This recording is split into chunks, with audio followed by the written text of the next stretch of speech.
Josué chapitre 5. La circoncision et la Pâque dans les plaines de Jéricho. Lorsque tous les rois des Amoréens à l'occident du Jourdain et tous les rois des Cananéens près de la mer apprirent que l'Éternel avait mis à sec les eaux du Jourdain devant les enfants d'Israël jusqu'à ce que nous eussions passé, ils perdirent courage et furent consternés à l'aspect des enfants d'Israël. En ce temps-là, l'Éternel dit à Josué, « Fais-toi des couteaux de pierre et circoncis de nouveau les enfants d'Israël une seconde fois. » Josué se fit des couteaux de pierre et il circoncit les enfants d'Israël sur la colline d'Aralot. Voici la raison pour laquelle Josué les circoncit. Tout le peuple sorti d'Égypte, les mâles, tous les hommes de guerre, étaient morts dans le désert pendant la route après leur sortie d'Égypte. Tout ce peuple sorti d'Égypte était circoncis. Mais tout le peuple né dans le désert pendant la route après la sortie d'Égypte n'avait point été circoncis. Car les enfants d'Israël avaient marché 40 ans dans le désert jusqu'à la destruction de toute la nation des hommes de guerre qui étaient sortis d'Égypte et qui n'avaient point écouté la voix de l'Éternel. L'Éternel leur jura de ne pas leur faire voir le pays qu'il avait juré à leur père de nous donner, pays où coule le lait et le miel. Ce sont leurs enfants qu'il établit à leur place. Et Josué les circoncis, car ils étaient incirconcis, parce qu'on ne les avait point circoncis pendant la route. Lorsqu'on eut achevé de circoncire toute la nation, ils restèrent à leur place dans le camp jusqu'à leur guérison. L'Éternel dit à Josué, « Aujourd'hui, j'ai roulé de dessus vous l'opprobre de l'Égypte. » Et ce lieu fut appelé du nom de Gilgal jusqu'à ce jour. Les enfants d'Israël campèrent à Gilgal et ils célébrèrent la Pâque le 14e jour du mois, sur le soir, dans les plaines de Jéricho. Ils mangèrent du blé du pays le lendemain de la Pâque, des pains sans levain et du grain rôti. Ils en mangèrent ce même jour. La manne cessa le lendemain de la Pâque, quand ils mangèrent du blé du pays. Et les enfants d'Israël n'eurent plus de manne, et ils mangèrent des produits du pays de Canaan cette année-là. Comme Josué était près de Jéricho, il leva les yeux et regarda. Voici, un homme se tenait debout devant lui, son épée nue dans la main. Il alla vers lui et lui dit, « Es-tu des nôtres ou de nos ennemis ?» Il répondit, « Non, mais je suis le chef de l'armée de l'Éternel. J'arrive maintenant. » Josué tomba le visage contre terre, se prosterna et lui dit, « Qu'est-ce que mon Seigneur dit à son serviteur ?» Et le chef de l'armée de l'Éternel dit à Josué, « Ôte tes souliers de tes pieds, car le lieu sur lequel tu te tiens est saint. » Et Josué fit ainsi.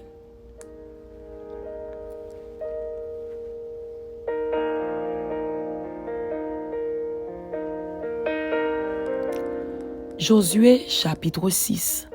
Prise de Jéricho. Jéricho était fermé et barricadé devant les enfants d'Israël. Personne ne sortait et personne n'entrait. L'Éternel dit à Josué, « Vois, je livre entre tes mains Jéricho et son roi, ses vaillants soldats.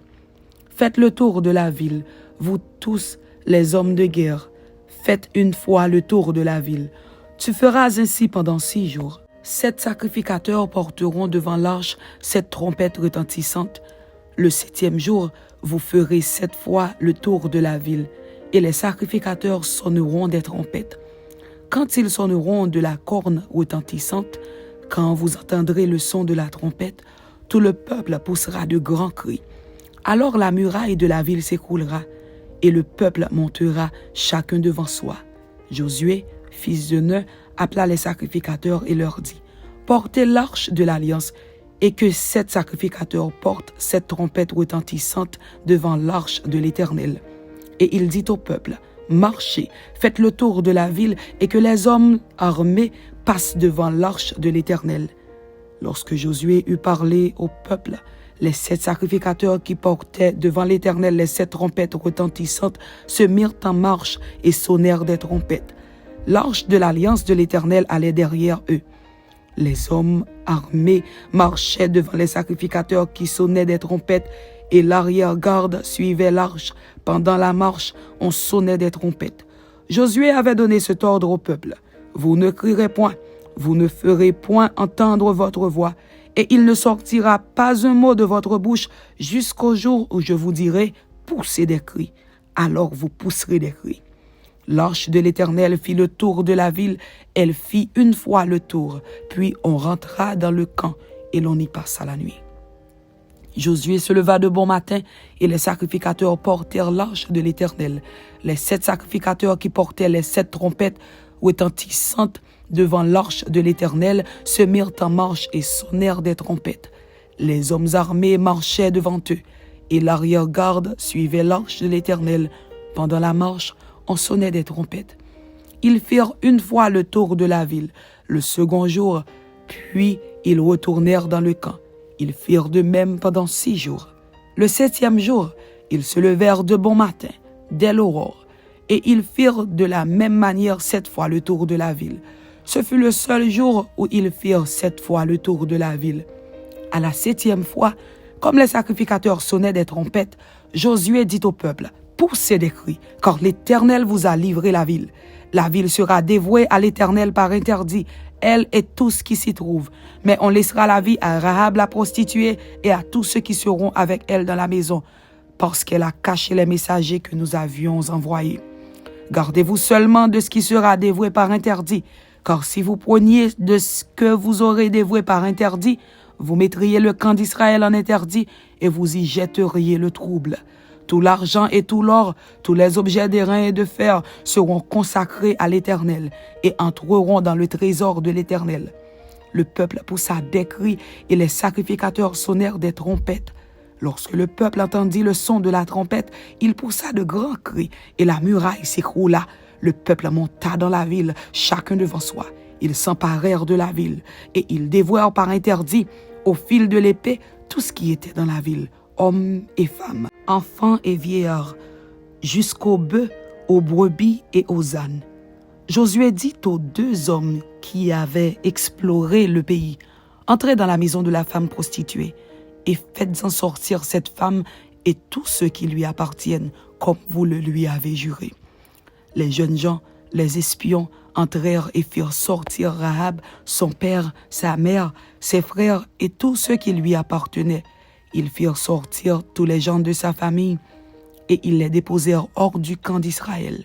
Ils brûlèrent la ville et tout ce qui s'y trouvait. Seulement ils mirent dans le trésor de la maison de l'Éternel l'argent, l'or et tous les objets d'airain et de fer. Josué laissa la vie à Rahab la prostituée, à la maison de son père et à tous ceux qui lui appartenaient. Elle a habité au milieu d'Israël jusqu'à ce jour, parce qu'elle avait caché les messagers que Josué avait envoyés pour explorer Jéricho. Ce fut alors que Josué jura en disant, « Maudit soit devant l'Éternel l'homme qui se lèvera pour rebâtir cette ville de Jéricho. Il en jettera les fondements au prix de son premier-né et il en posera les portes au prix de son plus jeune fils. » L'Éternel fut avec Josué, dont la renommée se répandit dans tout le pays. Amen. C'était Josué chapitre 5 et Josué chapitre 6. Que Dieu vous bénisse. Amen.